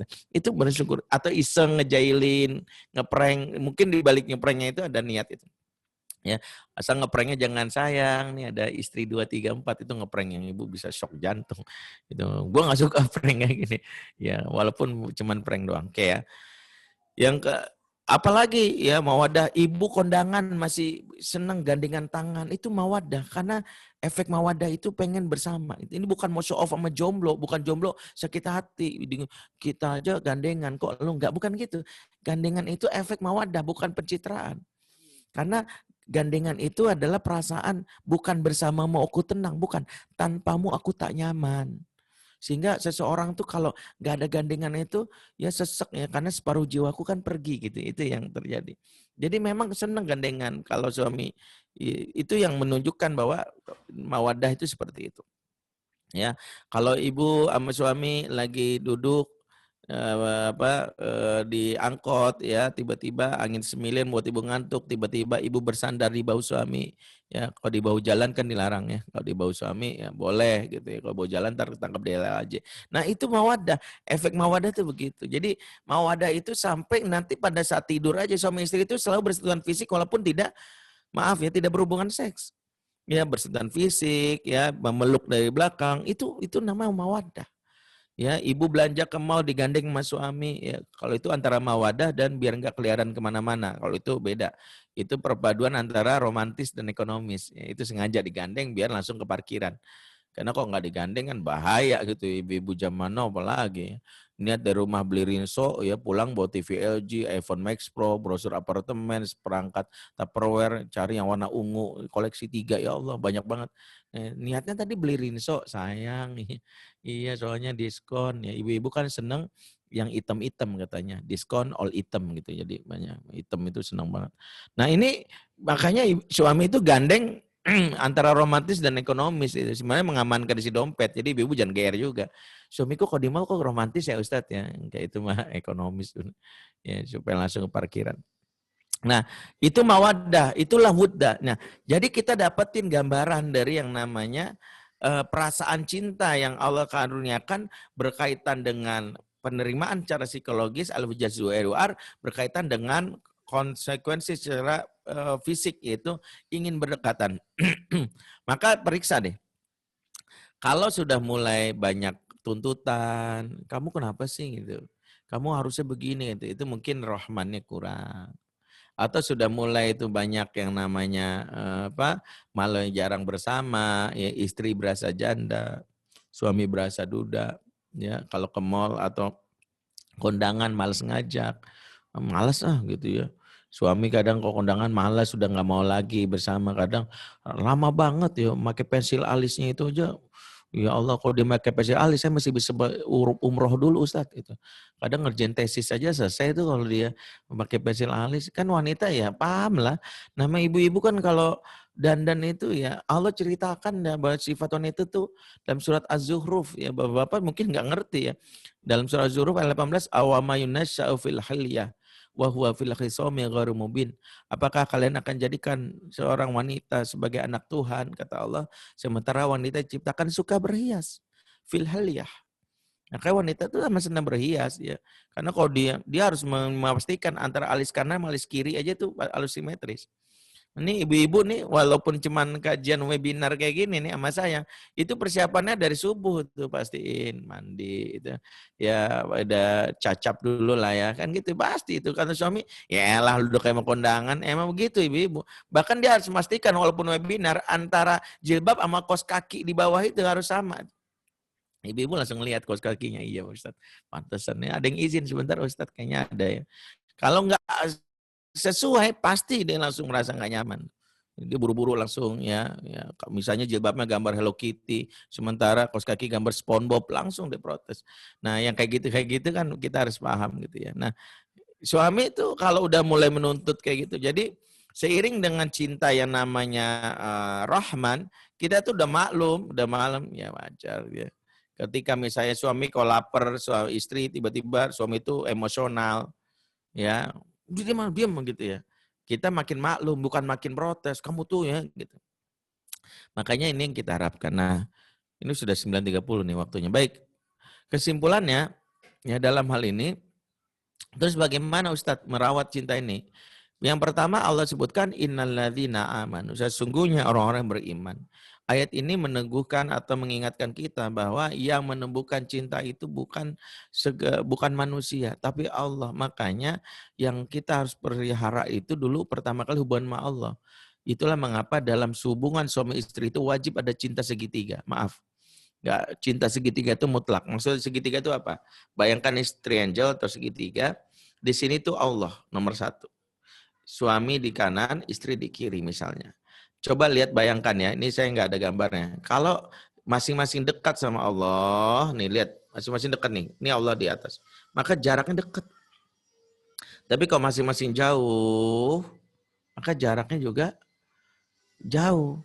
Itulah mengapa nggak bisa ngandelin hubungan cinta itu dengan sekedar puisi yang dikirimkan, yang itu asal kopas dari puisinya Khalil Gibran atau yang kita kenal misalnya Khalil Anwar gitu. Kadang asal main kopas tanpa melihat juga. Ada istri pernah dikirim judul puisinya apa? Ya aku ini binatang jalang. Kesel kan, ya Allah kirim puisi kayak gini. Akhirnya dibalas saya sama istri emang gitu. Karena salah kirim puisi juga ya. Nggak semua puisi juga bisa jadiin romantis. Ada suami kirim puisi judulnya Pangeran Diponegoro. Ini kan puisi perang. Kenapa dikirim ke istri? Ini ngajak ribut gitu ya. Jadi bukan puisi juga. Jangan belajar sekadar bagaimana merayu istri lewat jok-jok receh dari Sule, dari Andre. Bapak kamu supir angkot ya. Kok tahu? Soalnya kamu ngetem terus di hati aku. Muntah itu istri. Ya nggak perlu juga kayak gitu. Istri saya gituin langsung mual. Oh enggak, apaan sih itu jijik. Karena yang pertama itu bukan itu dulu. Yang pertama periksa hubungan sama Allah. Karena cinta itu dari Allah. Surat Al-Anfal 62. Al-63. Wa allafa baina qulubihim. Dialah Allah yang menyatukan hati mereka.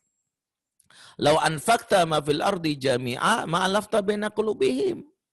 Kalau kamu mengumpulkan harta di muka bumi untuk menyatukan hati mereka, nggak bakalan bisa. Allah katakan, walakinnallaha alafa bainahum, tapi Allah yang menyatukan.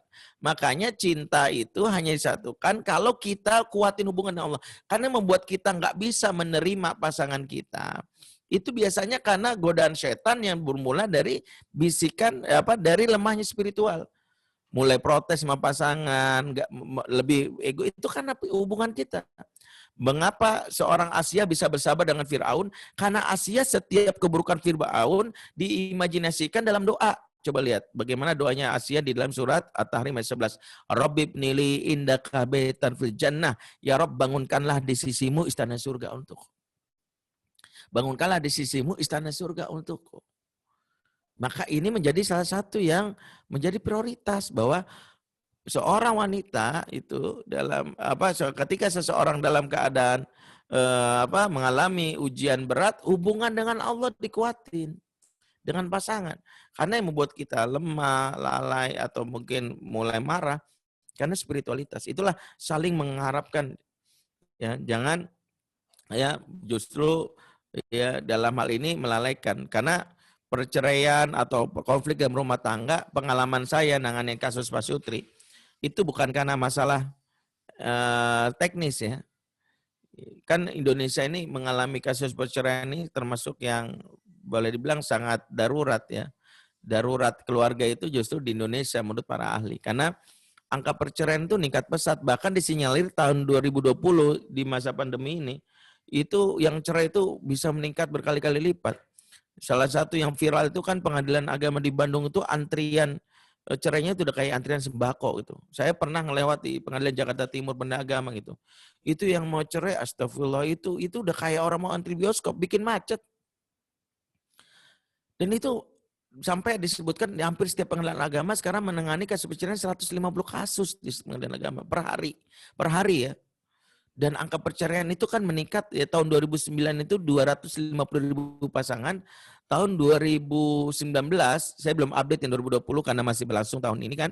Tahun 2019 itu sekitar 465.500. Jadi meningkat hampir 2 kali lipat dari tahun 2009 selama 1 dekade. Itu mengerikan gitu. Bahkan menurut statistik di Indonesia setiap 1 jam ada 50 pasangan yang cerai setiap 1 jam. Saya udah ceramah 1 jam, barusan 50 pasangan cerai selama saya ceramah. Selama saya ceramah aja dan cerai. Mungkin karena nggak ikut kajian saya. Jadi ini menjadi suatu pelajaran, kok bisa. Yang menjadi masalah adalah hampir semua ahli berkaitan dengan ini hanya kepada solusi teknis. Saya sebutkan misalnya salah satu ini saya masih ada data yang saya peroleh.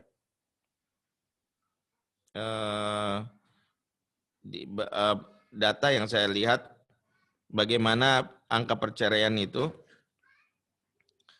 salah satunya adalah yang paling mendominasi perceraian itu karena urusan komunikasi. Ini menurut data ya dari riset dari Kementerian Agama. Ya, jadi disebut komunikasi itu 55% tahun 2019. Ekonomi 27%. Ya, kemudian meninggalkan salah satu pihak 14%, KDRT 1,3%. Dan sisanya itu ada mulai dari mabuk, murtad, poligami, dihukum penjara, judi zina. Tapi komunikasi 54%. Kita lupa bahwa terpengaruh gitu. Ini karena saya nggak bisa berkomunikasi dengan baik. Saya bilang nggak juga. Kalau komunikasi jadi masalahnya, Ibrahim sama Hajar itu udah cerai gitu. Karena nggak pernah komunikasi gitu. Oh, gimana Ibrahim bisa tahu Hajar? Orang dalam hal ini ya dulu nggak ada IG gitu. Mau lihat story-nya Hajar nggak mungkin. Ya, bagaimana caranya? Ya. Kalau masalah ekonomi, ya bayi utamanya dulu sahabiyah ditinggalin oleh para dalam tahun pemboikotan, ya. Ada Rasulullah kan mengalami tahun pemboikotan, amul munqata'ah. Selama berapa lama? Kurang lebih 1 tahun. Nggak makan bener-bener. Hanya kadang-kadang beberapa kurma kering, bahkan daun-daunan aja gitu ya. Karena diboikot. Tapi nggak ada sahabiyah cerai. Berarti bukan masalah komunikasi dan ekonomi. Berarti apa? Nah ini Rasulullah sebutkan, dan ini kenapa saya sampaikan, ini jadi pengingat kita. Apa penyebab kisruh rumah tangga disebutkan dalam hadis riwayat Imam Ahmad, dan hadis ini disahihkan oleh eh, oleh Syekh Al-Albani dan kitab Sahihut Targhib wa Tarhib ya. Beliau menyitir sebuah hadis Rasulullah dengan kalimat yang disampaikan Rasulullah, walladzi nafsu Muhammadin biyadih, demi Allah zat yang jiwa Muhammad ada dalam genggamannya. Ya, Rasulullah memulai hadis dengan sumpah dan para ahli menyebutkan jika hadis dimulai dengan sumpah ini perhatian buat kita semua. Apa kata Rasulullah? Ma tawadda ithnani fafurriqa bainahuma illa bidzambin yuhdisuhu ahaduhuma. Tidaklah dua insan yang saling mencintai, saling mesra, saling akrab, kemudian berpisah alias bercerai, ya. Dulu mesra manggilnya ai beb, ya, ayam bebek, begitu cerai nyet kan gitu, ai beb nyet, metamorfosisnya luar biasa. Bahkan ada yang sedikit manggilnya ikan asin juga ada gitu. Nah itu kenapa bisa? Kecuali karena dosa salah satu di antara mereka. Tidak ada dua insan yang dulunya mesra, kemudian bercerai kecuali karena dosa salah satu di mereka. Jadi penyebab utama perceraian itu lebih karena dosa. Kenapa Adam dan Hawa mesra di surga awal mulanya? Kemudian iblis menggoda mereka untuk merusak rumah tangga, ya, bukan membuat Hawa itu udah Hawa itu ya. Oh, apa misalnya Adam gini banget, enggak, tapi digoda untuk makan larangan Allah. Nama dosanya salah makan. Gara-gara Allah telah katakan fala taqrabah sajarah, malah didekati pohon itu dan akhirnya muncullah yang namanya ya, dosa yang dilakukan oleh Adam dan Hawa. Singkatnya akhirnya Allah murka, dikeluarkan mereka dari surga. Kalau keluarnya bareng-bareng namanya liburan. Ini keluarnya beda. Adam di India, Hawa di Arafah. Satu di Asia Selatan, satu di Asia Barat. Mereka terpisah kurang lebih 40 tahun. Riwayat lain mengatakan 80 tahun. Gara-gara dosa salah makan, mereka terpisah. Makanya jangan bangga kalau kita menghidupi keluarga dari harta korupsi. Dari riba. Itu nanti yang dihancurkan keluarga kita sebenarnya. Cinta nggak akan bisa terawat bagi siapapun yang gemar mengkonsumsi sesuatu yang haram. Entah itu zatnya ataupun dari sumbernya. Itu peringatan buat kita. Jadi tidak akan bisa bertahan cinta yang dibangun dengan yang namanya sesuatu yang dosa. Jadi kenapa keimanan itu kuat? Yang kedua, wa'amilus sholihat. Dan amal-amal soleh. Amal soleh yang dimaksud ini terkait dengan upaya-upaya untuk merumuskan atau menguatkan cinta. Mulai dari komunikasi, ini saya singkat ya, karena ini terkait dengan waktu juga ya. Mohon izin karena setelah ini saya ada agenda lain ya dari di ruang Zoom yang lain ya, tetap di sini sih tapi ya izin jam 10 jadi ada agenda lain. Yang pertama, jadi wa'amilus sholihat berarti harus ada upaya-upaya. Bagaimana upaya yang dilakukan menjaga cinta? Pertama, memberikan yang namanya menunaikan kewajiban. Karena kewajiban ini dasar untuk mendapatkan hak. Jadi jangan minta hak dulu. Kewajiban dulu tunaikan. Itulah hikmah kenapa kita meminta Allah dan kalimat iyyaka na'budu wa iyyaka nasta'in. Sesungguhnya kami menyembah hanya kepadamu dan kami minta pertolongan. Berkata para ulama dari ayat ini kita belajar penuhilah kewajiban kalian dengan berbuat menjalankan kewajiban ya supaya Allah memberikan pertolongan sebagai hak dari kalian. Makanya kalau berkaitan rumah tangga tuh jangan nuntut hak dulu, jalani kewajiban dulu. Ya, itulah kenapa kadang-kadang kalau berkaitan kewajiban ini kita paling malas. Ada yang bilang gini, ngapain saya jalani peran orang dia juga enggak. Jangan menunggu. Kalau menunggu itu nggak akan cinta, jalani kewajiban aja. Ya. Bagaimana kewajiban istri memenuhi hak suami? Hak suami itu apa? Minimal 2. Ya, hak suami itu minimal 2. Ya, pertama seks, mau nggak mau harus dipahami lelaki itu memang punya gairah seksual yang tinggi. Itulah mengapa seorang istri banyak hadis menjelaskan ya jangan sampai menolak kalau istri suami udah bergairah gitu ya. Buru-buru ya dan jangan ya menunda-nunda. Karena kalau dia tidak ini suami rentan di zaman sekarang berbuat dosa. Ya, minimal lewat imajinasi, lewat gambar porno itu adalah perbuatan dosa. Jangan menunda-nunda, penuhi. Ya karena sperma suami itu terutama yang jarang olahraga penuh 3 hari sekali. Itu berdasarkan ilmu kedokteran. Jadi kenapa harus di dalam hal ini dipuaskan syahwatnya. Itu memang ketetapan yang dijelaskan dalam Al-Quran dan Sunnah. Yang kedua, hak suami itu adalah harga diri atau ego. Jadi kalau sebagai istri ya jangan mentang-mentang kita lebih tinggi pendidikannya merendahkan suami. Ya tetaplah walaupun suami S1 kita udah S3 jangan sombong. Ya S3 aja sombong ya. Galaxy Samsung tuh udah S20 saya bilang. Enggak sombong-sombong amat saya bilang. Ini baru S3, jangan sombong. Ya. Jadi kalau kita lihat sebagian istri kadang-kadang lupa. Salah satu menghargai suami itu dengan cara minta pendapat dan minta izin. Jadi jangan merasa mandiri seolah-olah bisa memutuskan sendiri. Ini mau suami harga dirinya tercoreng. Saya banyak nangin kasus seorang suami yang istrinya cantik secara fisik tapi bisa selingkuh. Ya, salah satunya adalah karena secara batin dia itu nggak merasa dihargai. Ya, betapa banyak istri itu yang merasa ya bisa memutuskan sendiri. Padahal suami penting udah ditanya, menurut kamu gimana, Mas? Atau Mas boleh izin nggak? Itu penting. Bagi suami itu harga diri itu udah kayak NKRI, harga mati. Ya makanya harus kita tanya, minta izin. Dan bedakan minta izin sama informasi. Ada suami istri bilang, Mas aku boleh ke mall nggak? Emang kamu di mana sekarang? Udah di mall. Itu bukan minta izin, itu for your information. I'm at the mall. Itu mah ngasih informasi doang. Yang namanya izin itu sebelum mesen Gojek, sebelum Gokar. Ini izin namanya. Ini udah di mall baru bilang. Jangan. Suami mulai, itu ngapain lu kasih tahu gua? Ya, izin itu ada permit namanya, ada namanya yang mengatakan yes or no gitu. Itu harga diri laki-laki. Nah itu dua ini aja, laki-laki cuma 2 itu doang, insya Allah dia merasa diri terhargai. Kalau perempuan 5, tuh bayangkan perempuan lebih 5 lagi, bayangin banyak 5. Apa kebutuhan wanita? 5, 1 dipahami, 2 dihargai, 3 dicintai, 4 aman, 5 bernilai. Lebih banyak memang, tapi perempuan yang 2 suami. Jadi kalau suami itu kalau pengen ditumbuh cinta dipahami.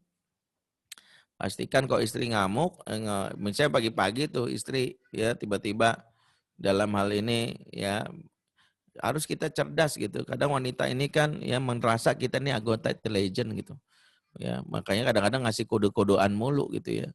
Tapi kalau suami yang agak sedikit ya polos, kadang-kadang ketika istri di dapur membunyikan antara piring, sendok, sama panci bareng sama penggorengan, kita polos. Subhanallah. Orkestra luar biasa pagi hari. Padahal lagi kesel itu. Bayangin kalau udah panci ketemu sama penggorengan, itu tandanya lagi protes. Dan jangan sok bego dan mengatakan luar biasa. Harusnya kita paham. Kamu lagi kesel ya sayang. Gitu. Ya nggak harus jadi anggota pramuka juga untuk merumuskan kode-kodean kayak gini atau nanya ke Agatha Christie atau memecahkan kasus ke Conan, nggak usah. Peka lah dalam hal ini. Ya, wanita kalau udah diam itu bencana. Itu ingat, rumusnya sejatinya tidak ada wanita pendiam. Yang ada adalah wanita yang terluka hatinya. Makanya pastikan istri ngomong. Ya, kalau istri ngomongnya banyak, sehat itu tandanya masih sehat. Wanita itu yang jiwanya butuh 20.000 kata per hari. Makanya kalau Maman, bapak-bapak dikain penyiar radio ya, atau MC gitu. Ya, makanya kalau kajian saya gini harusnya sih hostnya jangan bapak-bapak. Ngapain juga bapak banyak ngomong. Emang butuh ngomong, yang butuh ngomong tuh ibu-ibu. Ibu-ibu itu jadi MC gitu. Makanya ibu-ibu butuh MC. Ya kenapa? Emang ibu butuh ngomong. Bapak-bapak mah usah ngomong, diem aja. Ya, ibu-ibu kalau udah ngomong diem, hati-hati. Apalagi patah-patah. Ya. Kamu udah makan belum? Udah. Makan apa? Ayam. Ayam apa? Goreng. Tuh udah naik tuh. Udah mau hampir nyanyi lagu Seriosa tuh.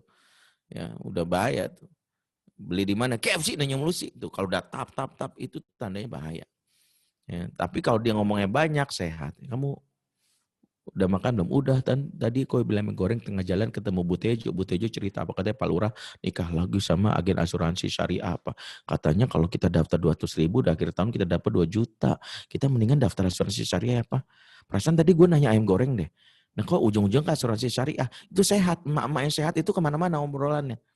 Ya, itu makanya pastiin kalau istri ngomong kemana-mana sehat, alhamdulillah. Saya tuh kalau malam-malam itu mempraktekkan apa yang contohkan Rasul. Rasul itu kan memberi tahu cara bagaimana buat istri nyaman. Ini suami harus tahu nih rumus ini. Ini ceritakan oleh Abdullah bin Abbas. Bitu inda khalati Maimunah. Saya nginep di rumah bibi saya Maimunah. Ya, karena Rasulullah SAW yatahaddas ma'a ahli itu marqada. Rasulullah SAW senantiasa ngobrol sama istrinya baru tidur. Ya Rasulullah itu ngobrol sebelum tidur. Ya kalau saya mungkin dulu ya cek WA dulu, mention IG, lihat skor bola, lihat yang mati karena corona, begitu mata udah sepet baru tidur. Ya, mama itu butuh yang namanya diajak ngobrol. Makanya itu cara kita membuat dia merasa dipahami. Kalau dia dulu mulai ngegas, seperti Rasulullah ketika mendapatkan piring pecah di depannya, bukan diomelin, kamu tuh piring di... Bukan. Rasulullah menebak perasaannya, gorot ummukum. Ibu kalian lagi cemburu gitu. Makanya kalau istri pagi-pagi nih di masa pandemi tiba-tiba ngomong gini sama anak, mama tuh bilang berkali-kali sama kamu, ngerti gak sih? Nah kita jangan ngomel nambah ngomel. Sambil bilang gini suami, mah, nggak boleh gitu. Kamu tuh bikin anak jadi stres, jangan. Kalau ingin menambah damai, bilang gini, nak, mama lagi capek.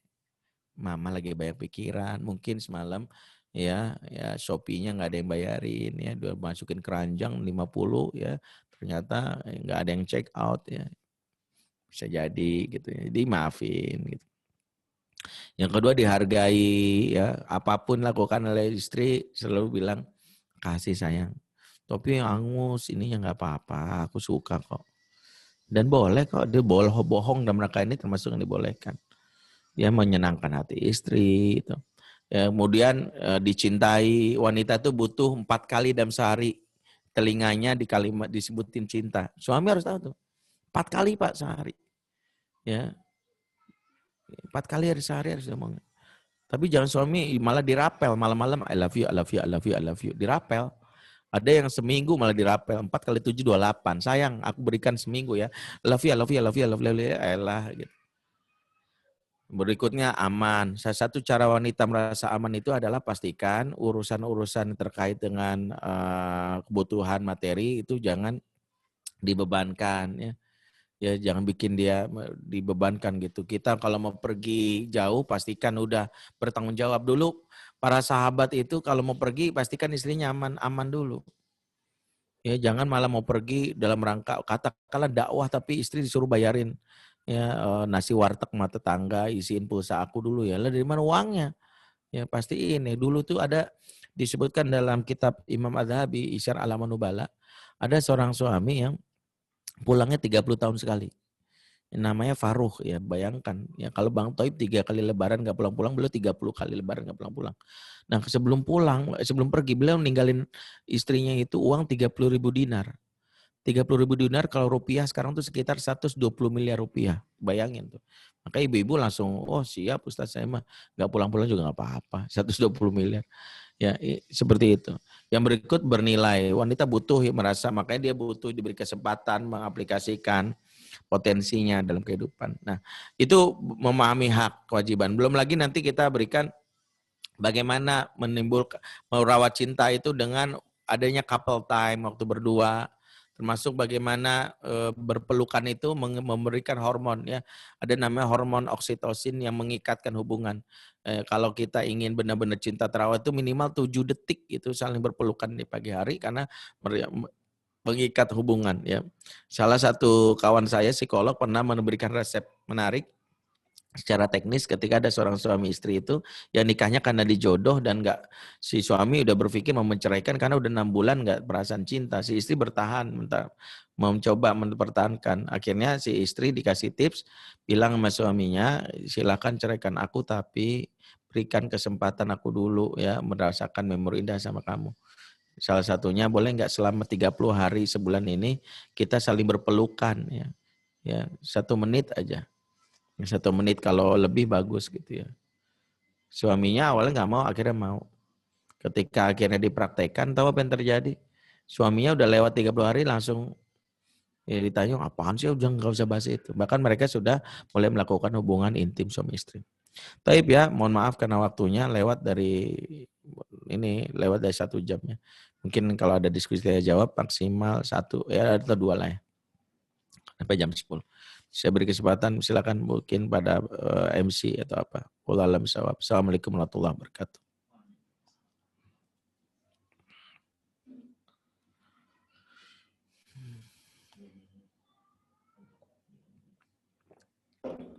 Masih di mute ya? MC-nya belum ada suara.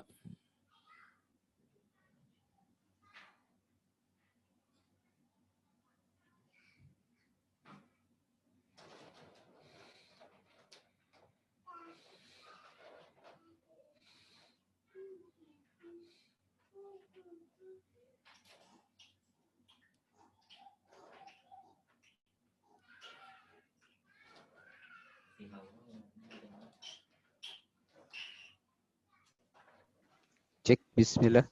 Ya. Ya. Jazakumullah ahsanal jaza kepada Ustaz Bendizuezur Rahman yang telah memberikan materi atau tausiah pada kesempatan pagi hari ini. Mudah-mudahan ayah bunda di rumah bisa menyimak apa yang beliau sampaikan. Dan insya Allah pada selanjutnya ini ada sesi tanya jawab. Ya, karena waktu sudah menunjukkan jam 9.53 ya. Oke, untuk itu saya akan membacakan saja pertanyaan dari ayah bunda. Karena saya pilih yang pertama pertanyaan dari Bu Faiza kelas 6B. Ya, Assalamualaikum warahmatullahi wabarakatuh Ustaz. Bagaimana cara membina dan merawat cinta sampai ke surga? Sedangkan sosok ayah bekerja di luar kota.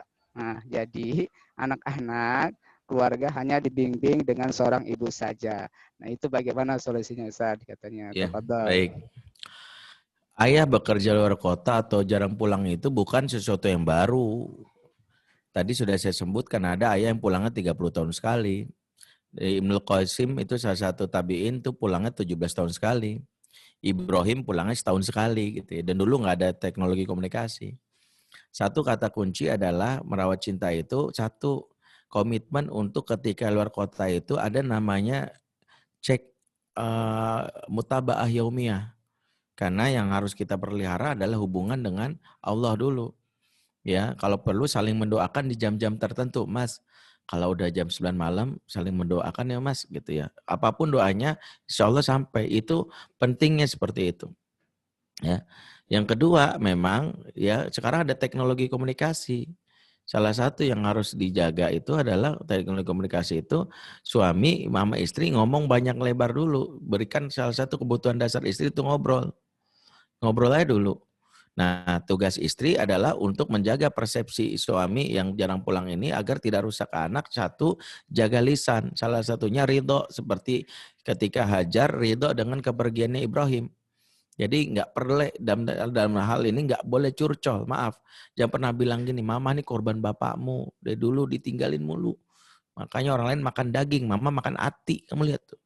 Orang lain minum Herbalife, mama this is my life. Gitu. Nah nggak boleh kayak gitu. Harus sering-sering tuh yang baik-baik nyebutin. Kalau ke anak, ya bapak kamu tuh luar biasa. Kayak Ismail itu. Pernah nanya sama ibunya. Kan gak pernah lihat Ibrahim. Man abiya ummi katanya. Dan sebuah riwayat ceritakan. Kata Hajar, inna abaka siddiqon nabiyan wal imamul muwahhidin. Sesungguhnya bapakmu seorang nabi yang jujur dan pemimpin orang-orang bertauhid. Jadi disebut kebaikan suaminya. Jadi hati-hati nggak boleh curcol. Jangan sampai anak nggak tumbuh cinta karena lisan kita yang tanpa sadar curhat. Kalau perlu ceritakan yang baik-baik. Bapak kamu tuh hebat, luar biasa. Mama tuh kaget semalam mama dikirimin logam mulia 15 kilo. Ih, mama bingung naruh di mana. Mana lemari emas udah penuh semua. Bapakmu ada-ada aja deh kalau bikin kejutan. Yang kayak gitu tuh. Ya, dulu bapakku memang dari dulu tuh sayang banget sama mama. Dulu waktu ngelamar mama aja jalan kaki dari Surabaya ke Jakarta. Mana di tengah jalan dikejar-kejar anjing, kebetok tiang listrik, injak tai kucing, dicium bencong, dipalak preman, dicolek nenek-nenek, ketiban genteng. Bapak kamu tuh hebat banget. Yang kayak gini harus dikembangkan. Ya, makanya yang diberesin adalah suami istri dulu. Ridho enggak ibu dengan keberian? Ya, kalau ridho dulu, lapang. Karena kata kunci suami istri itu bukan yang enggak ada konflik, tapi ridho. Nah ridho itu penting. Kalau ridho itu ibu bisa menyebutkan kebaikannya. Cara gimana Ustadz? Dari sekarang nih, maaf nih ibu-ibu yang ikut ya. Saya ngeliat mama semua nih. Tahu bapak-bapaknya ada gak sih? Salah satunya biasain dari sekarang, praktekkan firman Allah surat Al-Baqarah ayat 237. Ya, silahkan praktekkan ya. Dari sekarang yang bawa pulpen kertas, Allah berfirman, wala tansawul fadla minakum. Jangan lupakan kebaikan di antara kalian. Jadi cara yang diajarkan dalam Quran itu adalah jangan lupakan kebaikan. Bahkan setelah kita berpisah pun Allah menyuruh kita jangan lupakan kebaikan. Nah salah satu pintu setan membuat kita marah dengan suami itu atau marah dengan pasangan adalah setan memutus memori kita akan kebaikan pasangan. Salah satunya adalah kita nggak pernah mencatat kebaikan pasangan. Saya punya kebiasaan catat kebaikan istri saya di handphone saya ini. Dan itu hanya saya yang tahu, istri saya bahkan nggak tahu kenapa. Ini dalam rangka untuk kalau suatu saat istri saya ngeselin, itu dihapuskan dengan mencatat kebaikannya. Contoh ya, suatu hari Saya misalnya pulang malam dan saya lapar gitu ya. Dan saya biasanya kalau malam kadang-kadang pengen makan Indomie ya, rebus gitu ya. Saya tahu istri saya kalau bikin tuh enak. Saya bangun nih saya, Mi, bikin Indomie dong, Mi, lapar gitu. Nah istri saya pakai mazhabnya Dr. Zaidul Akbar gitu. Ya tahu kan ya gitu. Pak malam nggak boleh karbohidrat, ya, buah-buahan aja sama apa namanya rempah-rempah apa namanya itu ya. Ya Allah tega banget saya bilang, orang lapar diiniin gitu ya. Nih Zaidul Akbar nggak tahu nggak nih gara-gara ini suami istri berantem gitu. Saya bilang kayak gitu. Lapar nih nggak boleh, Abi udah kegemukan gitu. Udah saya kesel tuh. Saya ke belakang aja. Ya cari itu kira-kira ada nggak ya mie totonya digembok. Ya Allah gondok banget. Ya kesel ya iya. Tapi gimana cara saya? Saya nggak mau tidur sebelum saya memaafkan istri. Saya nggak mau tidur semua. Jadi nggak boleh istri saya tidur dalam keadaan marah. Karena khawatir istri saya dilaknat. Kan saya nggak pengen istri saya dilaknat. Salah satunya saya cek handphone saya catat kebaikannya. Dan saya baca. Dengan hal itulah saya merasakan. Kalau hari ini mengasalkan aku ibarat setetes najis yang tersapu oleh samudera kebaikanmu. Makanya Bunda dan Ayah sekarang coba praktekkan hari ini. Setelah ini ya. Oke.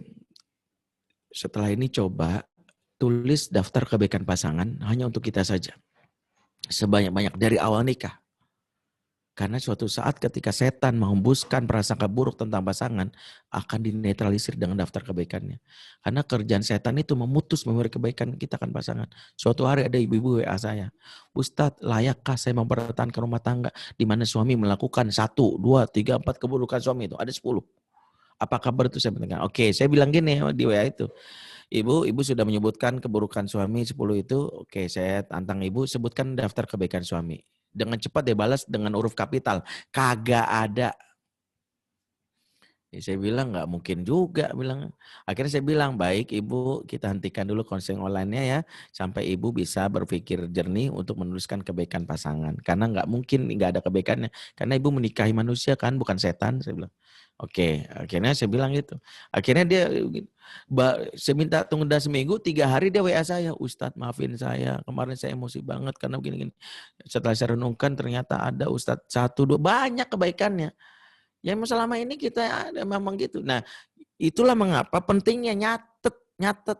Karena kita kalau cenderung ngandelin hafalan susah. Emang kita kayak Ustadz Adi Hidayat gitu hafal nomor.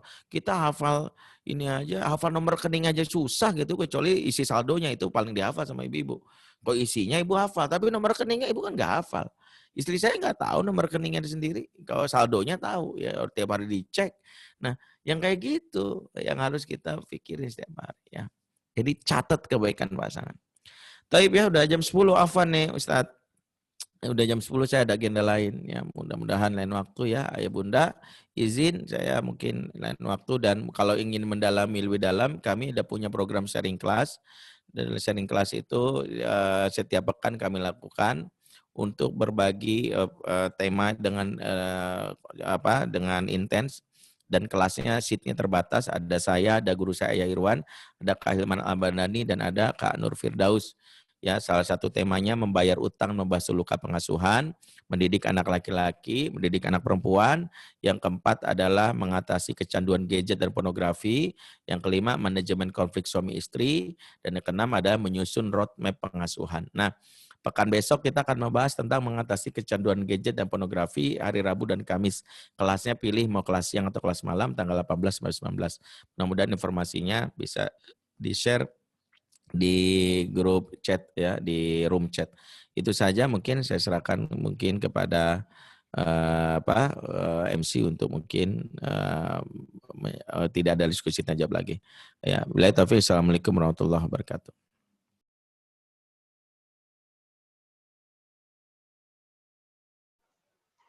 Masuk.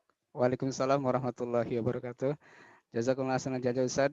Berarti Ayah Bunda sudah tidak ada pertanyaan lagi ya. Ini luar biasa pertanyaan banyak, tapi insya Allah tadi beliau juga membuka sesi tanya jawab dengan jadwal-jadwal beliau ya. Saya informasikan untuk yang mendapatkan sertifikat silakan diklik link yang ada di chat itu ya.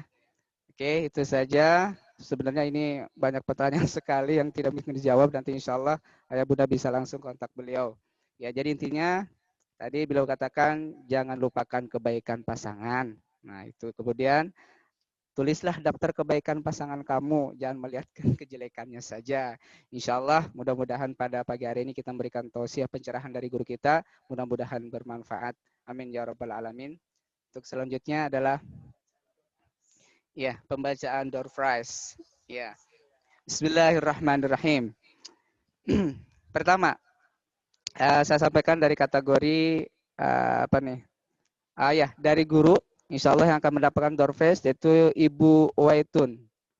Yang pertama, kemudian yang kedua adalah Miss Pipit. Oke, selamat. Itu pendaftar pertama ya, atas nama pendaftar pertama masuk ya. Kemudian yang kedua dari wali murid, yang pertama dari oleh siapa nih? Alesya 4D, kemudian Aisyah 3B dan Raya 3B. Itu dari wali murid. Kemudian untuk non wali murid atau selain dari wali murid, yang pertama ada Lis Amanah. Ya, yang kedua Siti Khadijah. Oke, selamat buat buat mereka yang mendapatkan door prize ya. Kemudian untuk selanjutnya yang mendapatkan door prize juga dari pasangan terkompak. Ya. Deg-deg deg-deg deg-deg deg-deg siapa yang terkompak? Ya, ini ada dari guru. Ya, dari guru ini. Itu ada Bu Zulfa. Selamat buat Bu Zulfa. Berarti dia pasangan terkompak tuh. Dia ngiatin berdua-dua aja tuh. Kemudian ada Bu Yati Nasman. Selamat Bu Yati Nasman. Memang luar biasa pasangan yang terus nempel yang kayak perangko ya. Lanjutnya dari wali murid yang pasangannya terkompak nih ketika tadi melihat Zoom ya. Memperhatikan dari materi dari Ustaz itu Raka 4B. Kemudian ada Mila 1C. Ada siapa nih? Deanitri, kelas berapa, Bu? Ya, kelas 4. Selanjutnya ada Aisyah 3D dan Noval 2A dan Husna 1A. Oke, selamat buat wali murid yang mendapatkan door prize. Selanjutnya, yang mendapatkan door prize pertanyaan yang tadi disampaikan yang melalui chat yaitu kepada Ananda Faiza kelas 6B. Oke. Kemudian ini apa? Itu aja. Oke, itu saja berarti yang akan mendapatkan door prize pada hari ini. Untuk pemberian door prize bisa diambil sekarang ke sekolah atau juga Senin nggak apa-apa. Ya kalau sekarang mungkin gurunya pada pulang juga capek kali ya. Ya. 6, 7, 8, 9, 10, 11, 12, 13, 14, 15. Ya, 15 door prize yang insya Allah akan di masih ada 5 lagi. Door prize apa Pak?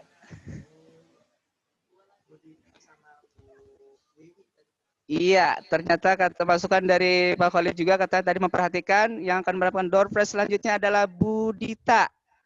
Ya, kemudian diraih oleh sama Bu Wiwi dan yang ketiga oleh Bu usul belum? Husna. Berarti siapa satu lagi? Udah itu aja ya. Ya oke, nanti insya Allah bisa diambil door prize-nya di sekolah. Baik, ayah bunda di rumah, baru ucapkan terima kasih atas bergabung dengan Zoom di Baitur Rahman ini dalam rangka webinar di SDIT Baitur Rahman. Mudah-mudahan apa yang tadi disampaikan sama guru kita bisa mengambil faedah atau manfaat daripada beliau dan bisa kita praktekkan dalam kehidupan kita sehari-hari. Amin ya rabbal alamin. Untuk itu saya serahkan lagi kepada MC. Falyatafaddal masykur. Jazakumullah khairan katsiran kepada guru kita dan moderator kita yang sangat luar biasa. Dan semoga apa yang telah disampaikan oleh beliau guru kita bisa bermanfaat bagi rumah tangganya untuk ilmu tambahan buat anak-anak muda yang sedang mengikuti Zoom saat ini. Ya wassallallahu ala nabiyina Muhammad wa ala alihi wa sahbihi wasallam. Subhanakallahumma wa bihamdika asyhadu an la ilaha illa anta astaghfiruka wa atubu ilaik. Oh ya, kembali lagi saya ingatkan Bapak dan Ibu guru bagi yang mau mendapatkan e-sertifikat, electrical certificate parenting hari ini, bisa untuk untuk mengisi formulir di bawah ini ya, ada di chat. Bunda atau ayah, bapak, ibu guru bisa lihat di chat. Di situ ada link untuk mengisi formulir ya, guna memperambah ataupun memperluas ilmu kita insyaallah taala. Wassalamualaikum warahmatullahi wabarakatuh.